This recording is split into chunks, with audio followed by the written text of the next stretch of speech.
Assalomu alaykum, hurmatli magistrantlar.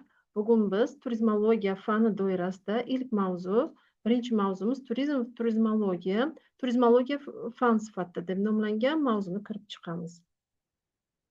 Ushbu mavzuni kirib chiqishimizda quyidagi rejalar orqali biz bu mavzuni o'rganamiz. Turizmning asosiy xususiyatlari, ikkinchi reja turizm funksiyalari turizmologiya terminlari deb nomlanadi. Keyingi rejamiz turizmologiya, turizm keng qamrovli o'rganuvchi fan sifatida va keyingilari turizm nazariy metodologik tushunish va turizmologik bilimlarning genezisi va evolyutsiyasi doirasida bu mavzuni o'rganamiz. Demak, ilk rejamiz bizni turizmning asosiy xususiyatlari deb nomlanadi. Bilamizki, turizm sohasi bugungi kunda jahonda dinamik rivojlanayotgan, keng qamrovli rivojlanayotgan sohalardan biri sanaladi.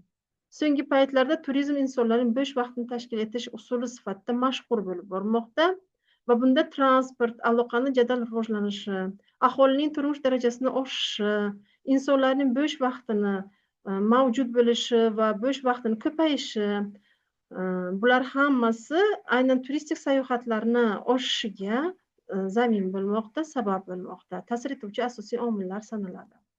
Sayohat paytida insonlar madaniy va dam olish muassasalarida, masalan, muzeylarda, teatrlarda, ko'rgazmalarda tashrif buyurishadi. Mamlakat hududlarini tarixiy, madaniy, tabiiy xususiyatlarini o'rganadi, tanishadi. Bu orqali ular o'z dunyoqarashlarini kengaytiradi. Sayohatni asosiy maqsadi dam olish bo'lmasa-da, masalan, deylikki, ta'lim olish yoki masalan, deylikki, biror bir biznes faoliyat bilan shug'ullanish bo'lishi mumkin, lekin shu asosiy maqsadi dam olishdan farqli bo'lganda ham borgan yangi davlatni mana shunaqa o'ziga xos tarixiy, madaniy, tabiiy xususiyatlarni o'rganib tanishishi bu sayohatni turistik sayohatga aylantirishga asosiy omil sifatida xizmat qiladi.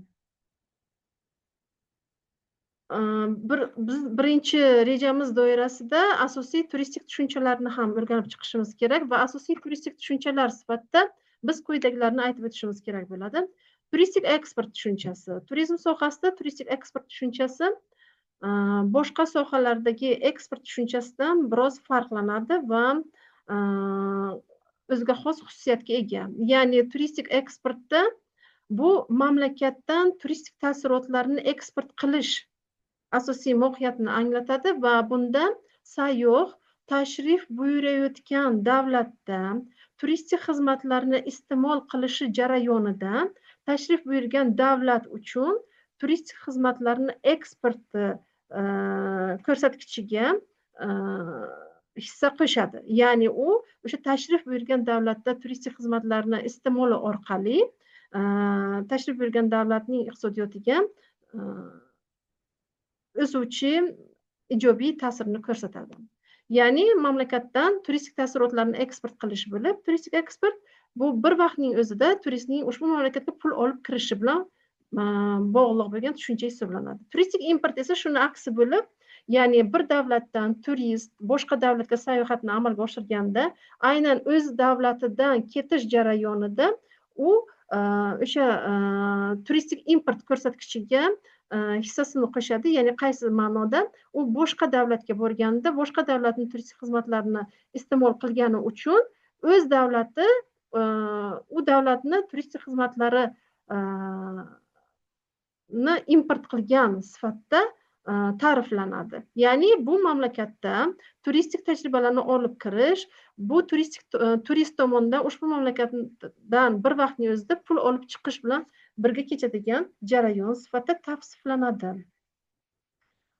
Ko'rib turibmizki, turistik import va turistik eksport tushunchalari masalan industriyadagi yoki umuman davlatni iqtisodiyotdagi eksport import tushunchalaridan butkul farqlanar ekan. Hozirgi kunda global turizm bozorida asosiy turistik eksport bo'lgan mamlakatlar sifatida biz tavsiflab o'tishimiz mumkin. Masalan, AQSh davlatini aytib o'tishimiz mumkin yoki Amerika Qo'shma Shtatlarini yoki Yevropa davlatlarini, ya'ni bu UNWTO, UN Turizm da keltirilgan o'sha statistik ma'lumotlarda aytishimiz mumkinki, masalan 2024-yilda eng ko'p turistlarni qabul qilgan davlatlarni biz turistik eksportyor davlatlar sifatida tavsiflab o'tishimiz mumkin. AQSh, Yevropa mamlakatlari, o'sha Germaniya, Fransiya, Italiya, Ispaniya bu borada yetakchi davlat hisoblanadi turistik eksport xizmatlarida. Yana yangi davlatlar sifatida biz aytishimiz mumkinki, Arab Amirliklari davlatlarini sanab o'tishimiz mumkin bunda. Vyetnamni aytib o'tishimiz mumkin. Hozirgi kunda Vyetnam ham arzon turlarni taklifi orqali turistlar oqimini o'z davlatiga turistlar oqimini oshirgan. Demak, mana bu davlatlar, bular hammasi turistik eksportyor yoki turistik xizmatlar eksportida yetakchi bo'lgan davlatlar sifatida qayd qilishimiz mumkin. Markaziy Osiyo davlatlarida aytadigan bo'lsak agar, bu borada Qozog'iston yetakchi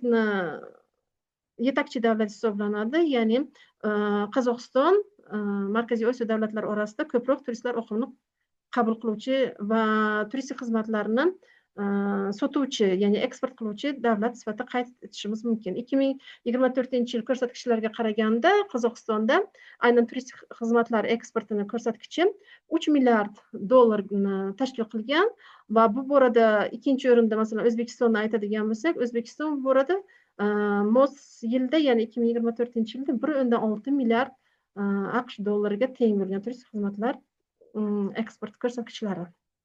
Demak, turistik eksport, turistik import ko'rsatkichlari haqida ma'lumotga ega bo'ldik va turistik import bo'yicha ham yetakchi bo'lgan davlatlarni sanab o'tadigan bo'lsak, bunda birinchi navbatda albatta Xitoy, aholisi ham ko'p sonli davlat bo'lgani uchun ko'proq turist uzatuvchi davlat sifatida global turizm bozorida yetakchilikni qo'lga kiritgan va keyingi o'rinda AQShni aytib o'tishimiz mumkin. U ham uzatuvchi davlatlar, ham qabul qiluvchi, ham uzatuvchi sifatida yetakchi o'rinlarda turadi. Keyingi o'rinda Germaniyani aytishimiz mumkin. Germaniyada o'ziga xosligi shundaki, unda turistlarni uzatuvchi sifatida yetakchi davlat, lekin bu asosan Yevropa davlatlari doirasida Germaniya aholisi sayohatni tashkil qiladi.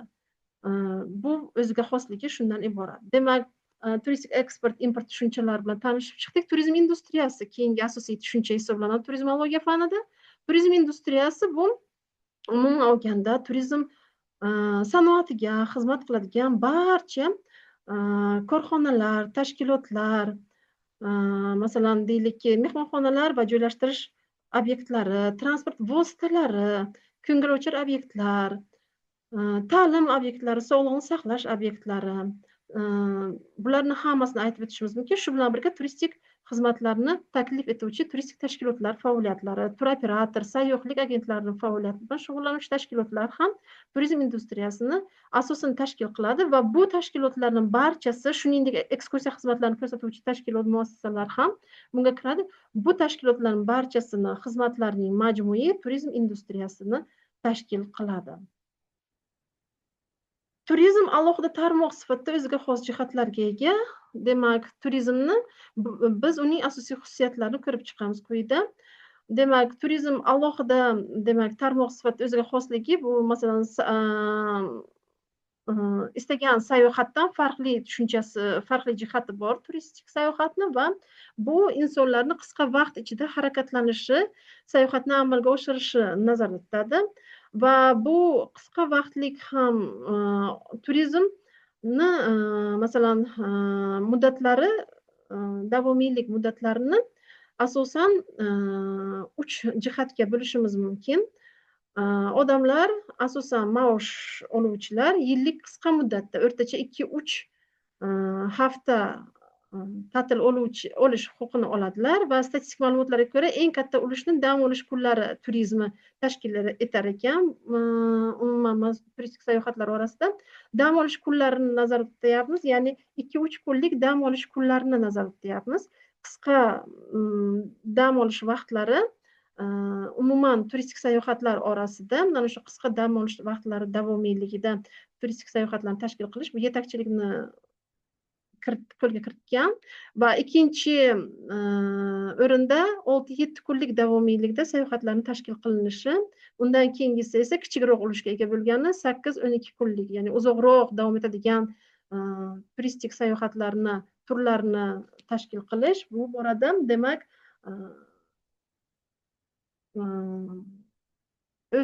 shu bu borada o'z o'rniga ega. Ya'ni boshqa barcha uzoqroq turistik sayohatlar bu ulushlar orasida ahamiyatsiz kichik statistikaga ega bo'lgani uchun ularni sanab o'tmaymiz.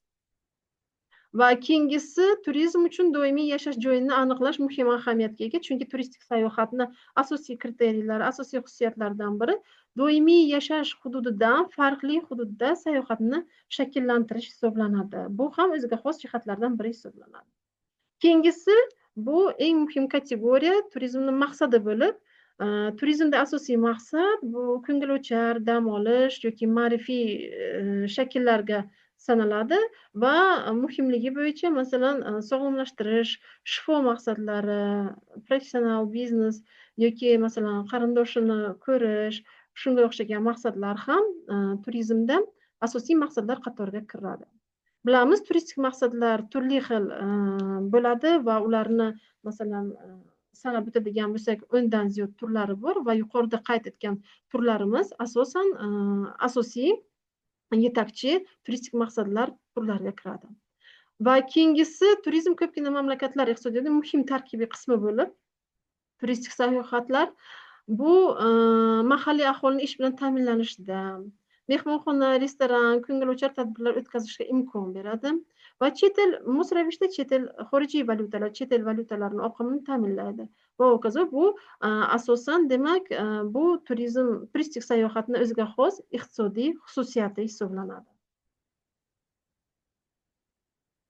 Tashkil etish uslubiga ko'ra ular rejali va havaskor turizmga ajratiladi. Rejali turizm bu turizm tashkilotchilari, ya'ni turistik korxonalar tomonidan shakllantirilgan tur paketlar, turistik mahsulotlarni xarid qilish orqali sayohatlarni amalga oshirishni nazarda tutadi.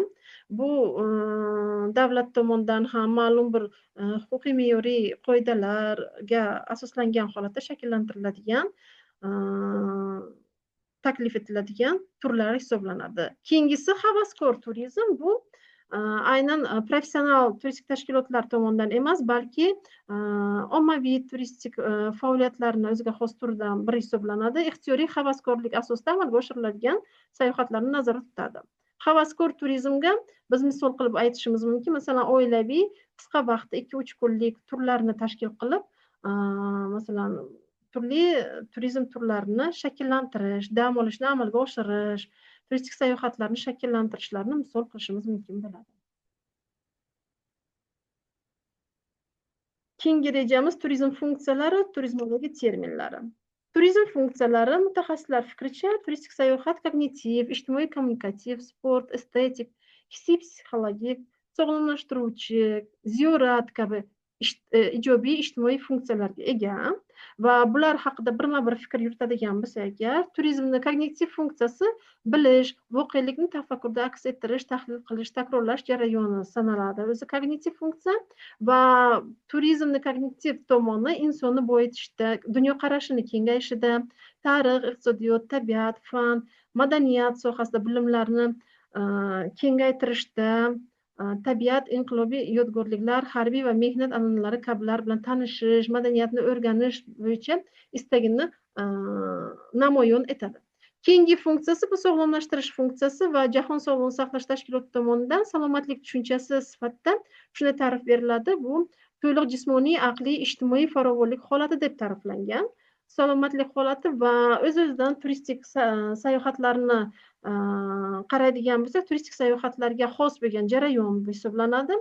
Ya'ni jismoniy faol harakatni talab qiladigan jarayon bu turistik sayohatlar sanaladi. Bu esa sog'lomlashtirish funksiyasini izohlaydi. Keyingisi bu ijtimoiy kommunikativ funksiya va bu turizmdagi asosiy funksiyasi hisoblanadi. Ya'ni sayohatchi tashrif buyuradigan davlatni o'zga davlatga tashrif buyurganda albatta uni o'ziga xos xususiyati bo'ladi davlatlarni. Madaniyati, aholisi, turmush tarzi, ijtimoiy mavqei, millat, fuqaroligi va hokazo turli farqli jihatlari bo'ladi va mana shu farqli jihatlarni mm, o'rganish, ularni turmush tarziga qiziqish, ular bir-biri bilan muloqot qilish qobiliyati sifatida ijtimoiy kommunikativ funksiyada namoyon bo'ladi. Ya'ni turist masalan boshqa davlatga borganda o'sha yangi davlatni turmush tarzi, ijtimoiy hayoti bilan tanishish, madaniyati bilan tanishish u uchun o'zgacha bir taassurotni shakllantiradi. Keyingi funksiyasi bu estetik va emotsional psixologik funksiyalar deb nomlanadi va buni izohida turizmning estetik vazifasi turistik sayohatda tabiat go'zalligidan, masalan muzeylarda yoki masalan turli hunarmandchilik, haykaltaroshlar, rassomlarning faoliyatlari, ijodidan bahramand bo'lish imkoniyati tushuniladi. Estetik funksiya hissiy va aqliy funksiya bilan chambarchas bog'liq sanaladi. Keyingi funksiyasi turizmni bu ziyorat vazifasi deb nomlanadi va zamonaviy xalqaro va ichki turizmda ziyorat turizmi jadal rivojlanmoqda hozirgi kunda. Buni O'zbekiston ko'lamida ham juda ham yaxshi ko'ryapmiz amalda. Oxirgi yillarda aynan ziyorat turizmi boshqa turizm turlari orasida yetakchi o'rinda egallayapti. Va 20-asr oxiridagi dunyo davlatlarida global o'zgarishlar dindorlar sonini va asosiy jahon dinlari ziyoratchilarining sonini ko'payishiga olib kelmoqda. Masalan, musulmon ziyoratchilarning soni shu qadar ko'pki, bugungi kunda muqaddas Makka va Madina shaharlari joylashgan Saudiya Arabistoni rasmiylari dunyoni turli burchaklaridan ziyoratchilar uchun yillik kvotalarni belgilab qo'yishga majbur bo'lishgan.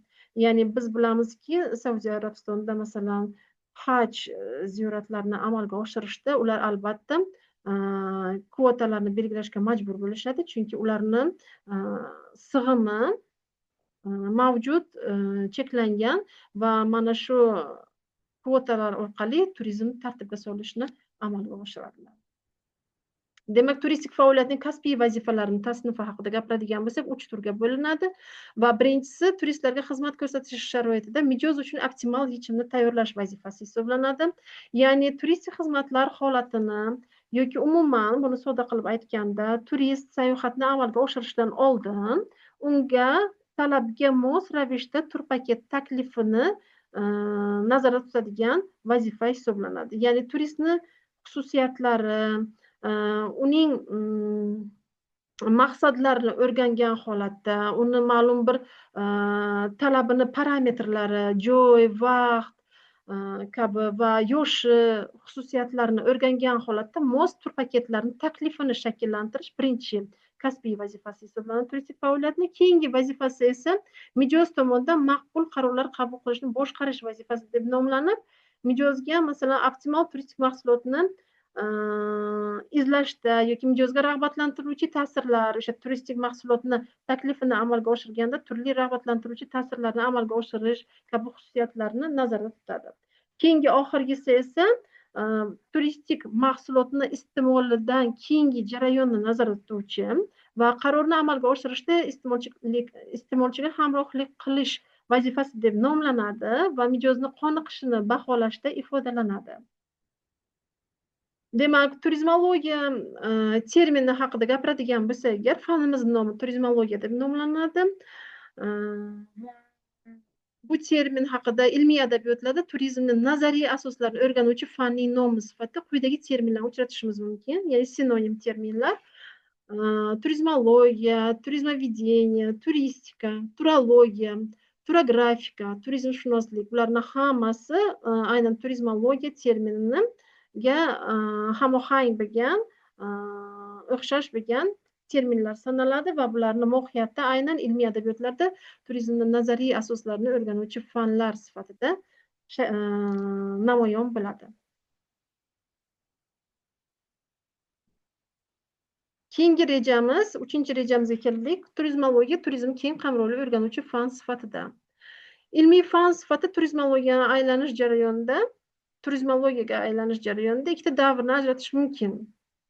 Ya'ni birinchi davr turizmdan oldingi davr, jamiyatning ijtimoiy-iqtisodiy rivojlanishini industriyadan oldingi davrini qamrab olib, bu antik davr, o'rta asrlar, buyuk geografik kashfiyotlar davridagi faylasuflar sayohatchilarning sayohatlarni tushunishlarini ko'plab misollar keltiriladi va turizmshunoslar sayohatni ma'lum bir joy, manzillarni kuzatish, baholash namunalari paydo bo'lish haqidagi ma'lumotlarni o'z ichiga olgan hujjatlar qiziqtirgan. Ikkinchi davr esa bu turizmning ijtimoiy hodisa sifatida paydo bo'lishi, rivojlanishi deb nomlanadi va industrial jamiyatning shakllanishi, post industrial fazaga o'tishi bilan bog'liq bo'lgan davrga to'g'ri keladi.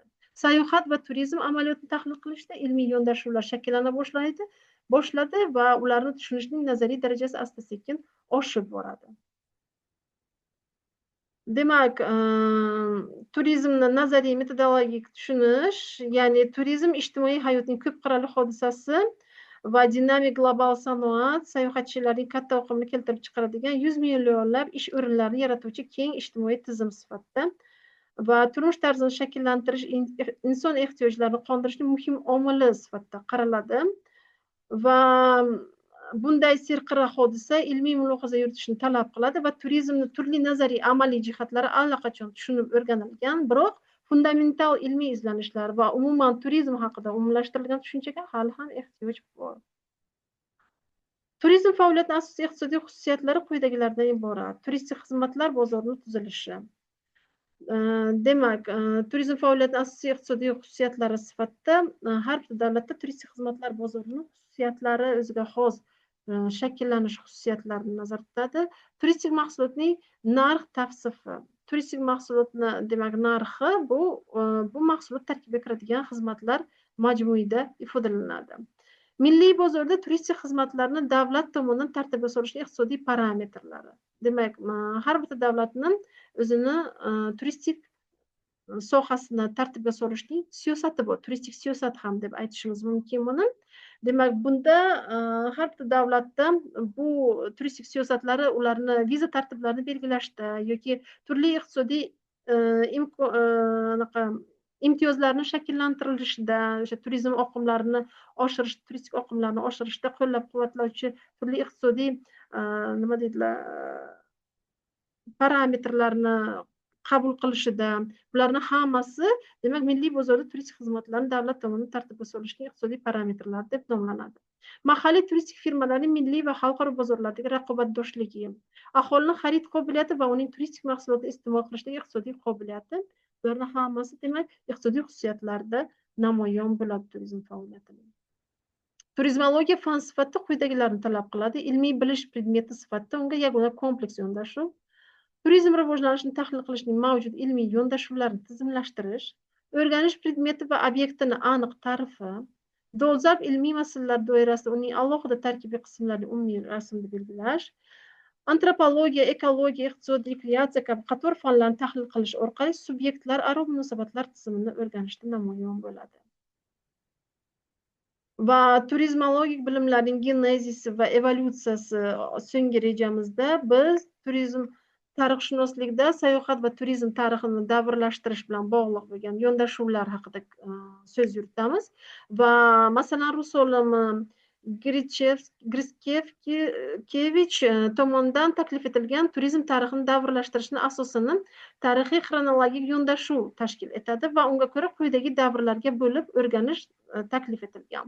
Birinchisi, antik dunyoda turizmning ilk unsurlarining paydo bo'lishi. Endi antik dunyoda biz misol qilib aytishimiz mumkin, o'sha davrni bu Buyuk Ipak yo'lini davriga mos bo'lgan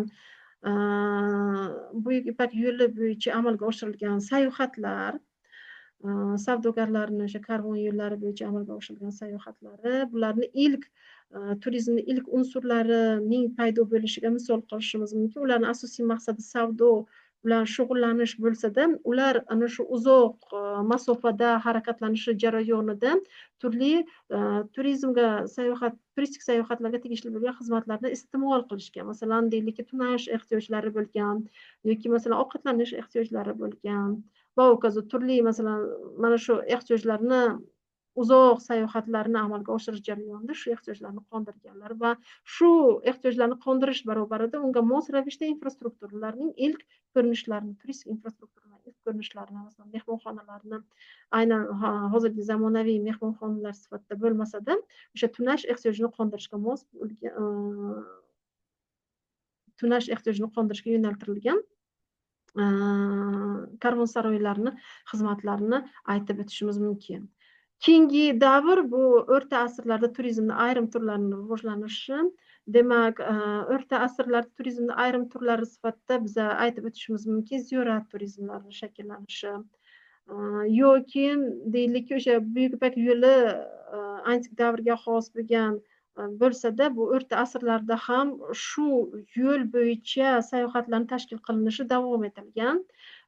Bularni ham misol qilishimiz mumkin bo'ladi.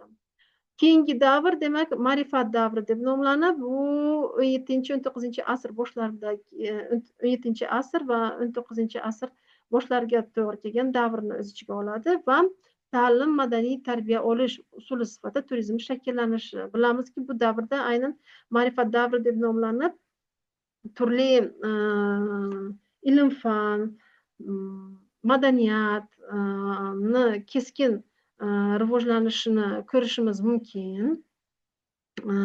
Va mana shu davrda masalan o'sha fizika, astronomiya va boshqa dunyoviy bilimlar tarixida keskin rivojlanish davri bo'lgan, o'sish davri bo'lgan va eng mashhur masalan hozirgi kunda mana shu dunyoviy bilimlarni asoschilari shu davrdagi faoliyatlari bilan izohlanadi. Nyuton masalan va boshqa mashhur demak asos fan olimlarimizni bu qatorda sanab o'tishimiz mumkin bo'ladi. Va keyingisi turizmni uyushgan ommaviy harakatlar shaklida rivojlanishi bu 19-asrning 40-yillardan boshlab ta'riflanadi va hozirgi kunda turizm sohasini, zamonaviy turizm sohasini alohida masalan soha sifatida shakllangan ko'rinishi aynan o'sha 19-asr 40-yillardan boshlab unga tegishli bo'lgan tushunchalarni aytib o'tishimiz mumkin bo'ladi. Ular o'sha paytda tur paket degan tushunchalar shakllanib va hozirgi kunda ular ancha rivojlanib global turistik bozorni shakllantirgan. Demak, Amerika tadqiqotchisi Oker turizm tarixini davrlashtirishda texno-industrial yondashuvni asoslab beradi va uning mezoni sayohat vaqtida foydalanilgan transport vositalari rivojlanishi bilan xarakterlanadi. Va bu 5 davrga ajratilgan. Sanoatda oldingi davr, ular eng oddiy transport vositalaridan foydalanganlar. Bilamizki, endi eng oddiy transport vositalari deb endi harakatlanish vositalarini aytib o'tganlar. Dastlabki ko'rinishlarini sanab o'tishimiz mumkin bo'ladi harakatlanishda qo'llaniladigan vositalar sifatida. Keyingisi temir yo'l transporti davri va keyingilari avtomobilga tashish davri, reaktiv va avialaynerlar davri va dengiz laynerlarida kruizlarning davri sifatida xarakterlanadi. Bularning hammasi transport vositalarining rivojlanishi orqali turizmga ta'sir etadigan davrlar sifatida klassifikatsiyalangan. Demak, bugun biz birinchi mavzumizda ko'rib o'tishimiz kerak bo'lgan asosiy ma'lumotlar shulardan iborat edi. E'tiboringiz uchun rahmat.